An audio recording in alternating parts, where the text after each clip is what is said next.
You suffer from task paralysis. You feel submerged underneath waves of too muchness. And it can strike the hardest then when you want to do an activity that you genuinely desire to do. That is because of your brain's energy limitations. Conscious mental processing is very energy intensive.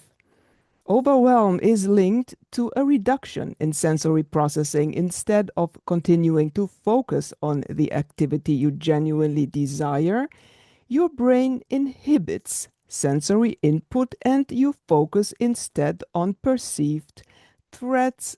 You have a heightened focus on negative feelings and perceived judgments.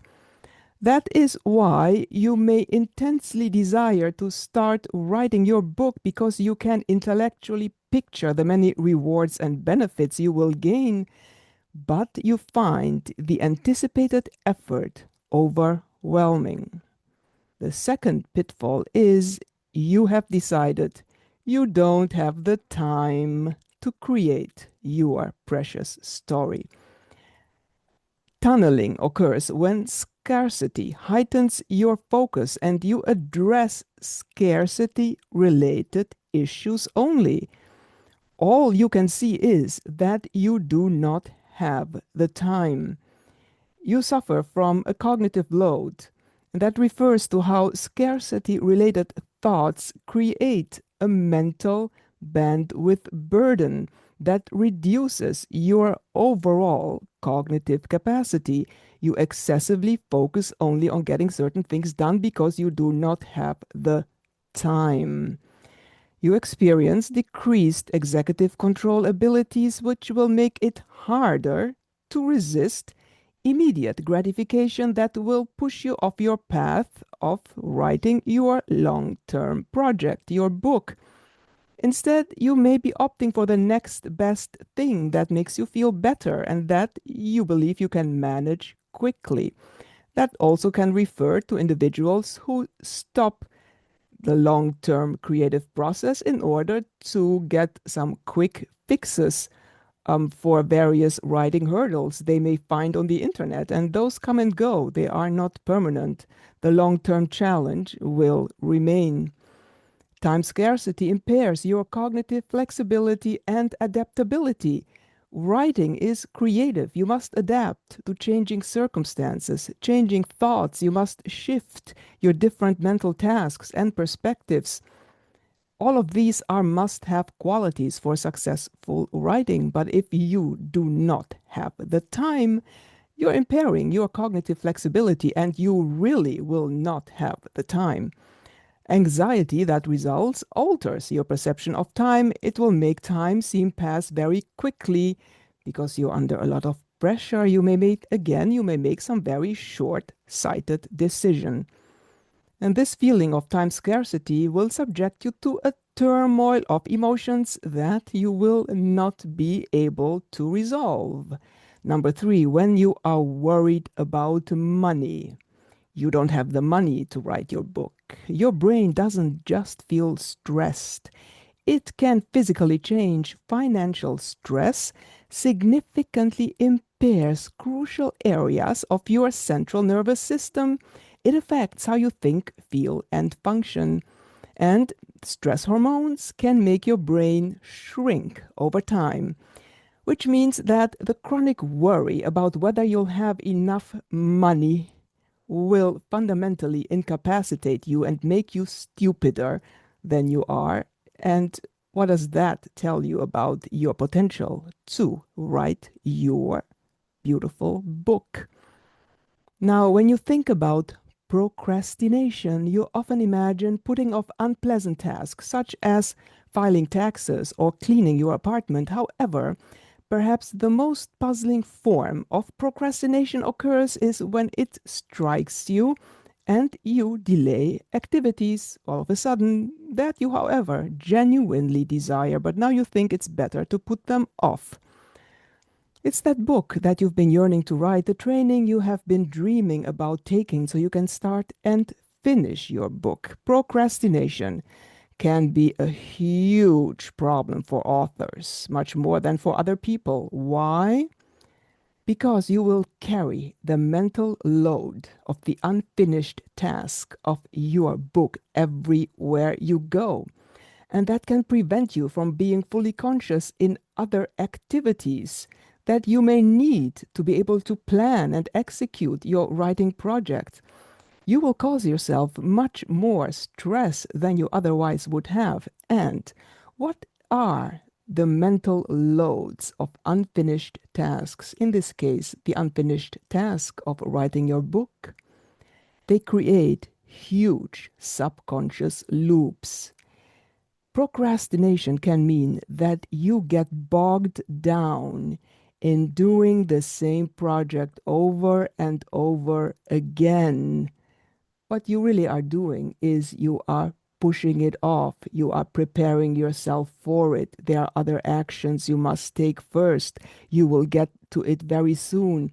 So you get bogged down in all of these various activities that create more and more subconscious pressure and load until really you will collapse and say, I just cannot do this. It's better to return to it next year when I feel better.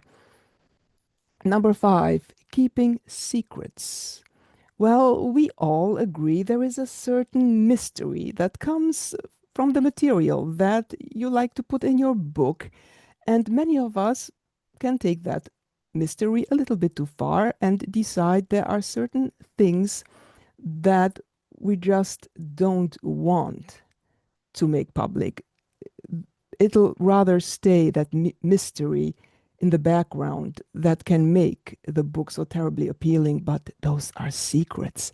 So it's better not to say them out loud. But here is the truth. Be prepared for this. These hidden parts, the unspoken truths, there may be painful memories that you are trying to find the right way to verbalize because you don't quite want to state what exactly they are. They shape your daily experiences in profound ways you may not even recognize, because keeping secrets takes up a huge amount of mental effort. Saying the truth can be quick and easy, but we don't think like that. We want those mysteries, those secrets. So, what is the mystery? It's the mental fog from the exhaustion of keeping all those secrets. Number 6 is imposter syndrome, and this is something I have encountered very often.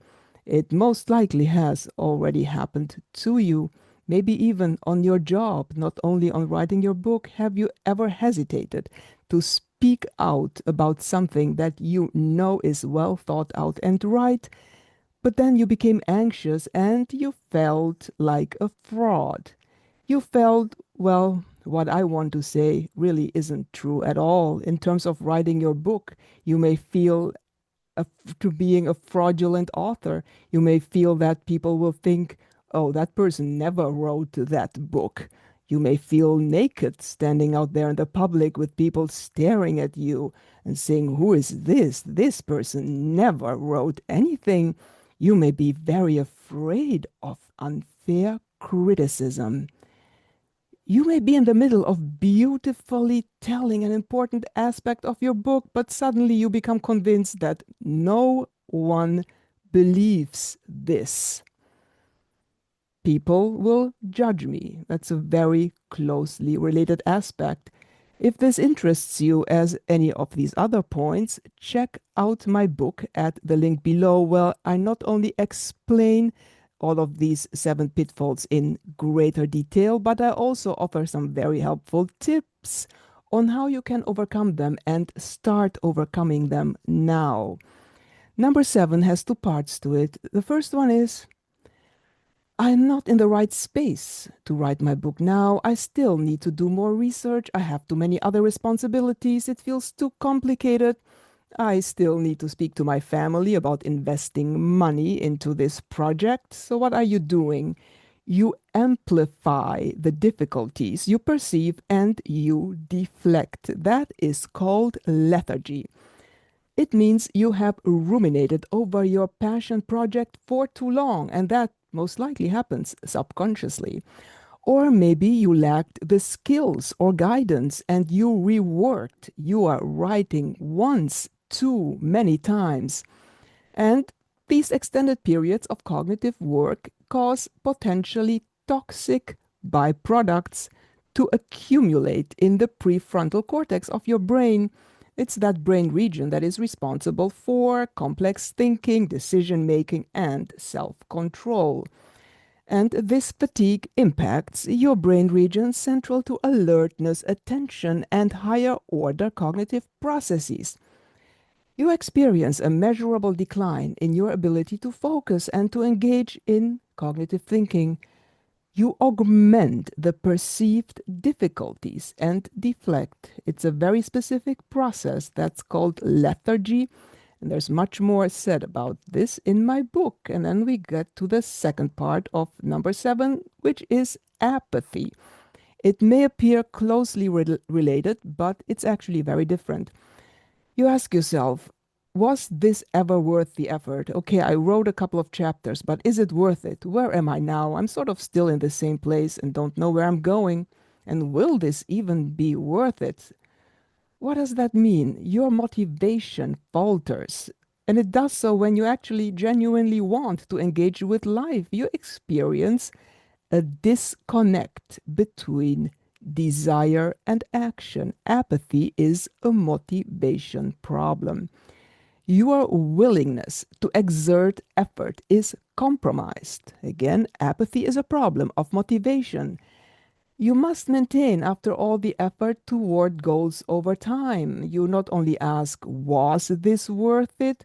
But you also ask, will this still be worth it in the future? I'm asked to do a lot right now. Once you've initiated an action, sustaining it requires ongoing evaluation of whether the expected reward justifies the effort. And you may have the diminished ability to maintain behavior toward delayed rewards and stay motivated over the long term. That is another pathway to apathy. Do these 7 pitfalls interest you? Does it ring a bell? Have you experienced one or several? Or maybe you have experienced them, but you were not able to distinguish. Is there now more clarity in your mind that they are really separate ones, each one's with its own definition and with its own solution? Then please do check out my book at the link below. Also, I'm including the audio version for those of you who have read enough and you'd really just love to listen for now. Check it out on Audible. You will find all of the definitions of what you may have experienced, the neuroscience behind them, and what can you do right now to feel better, to make sure this doesn't continue happening to you, and to successfully complete your book.